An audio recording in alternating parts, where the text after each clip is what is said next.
महिन्यांच्या बाळाला जमिनीवर आपटले. वडिलांवर उरण पोलीस ठाण्यात गुन्हा दाखल.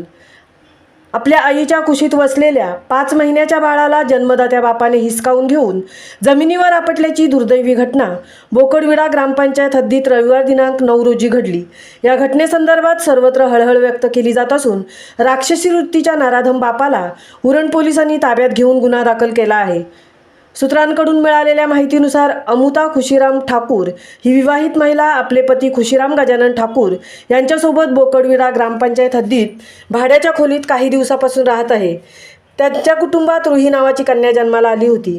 अमुता व तिचे पती खुशीराम यांच्यात रविवार दिनांक 9 रोजी दुपारच्या सत्रात भांडण झाले असता अमुता ठाकूर हिने आपल्या 5 महिन्याच्या रुही बाळाला घेऊन शेजारी राहत असलेल्या आपल्या नातेवाईक बिन्नीलाल बुधाराम यांच्या घरी जाणे पसंत केले. मात्र अंगात भूत संचारलेल्या खुशीराम ठाकूरने अमुताच्या मागे मागे जाऊन हमारी लडकी दे दो असे बोलत मुलगी घेण्यावरून भांडण सुरू केले.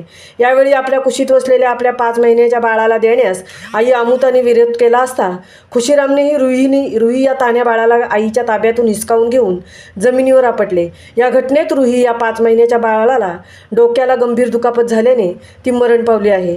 या घटनेची माहिती उरण पोलिसांना मिळताच उरण पोलिसांनी घटनास्थळी धाव घेऊन आरोपी खुशीराम गजानन ठाकूर याला ताब्यात घेतले असून उरण पोलीस ठाण्याचे वरिष्ठ पोलीस निरीक्षक राजेंद्र कोते यांच्या मार्गदर्शनाखाली उरण पोलीस अधिक तपास करत आहेत. महामुंबईसह अनंत नारंगीकर, उरण.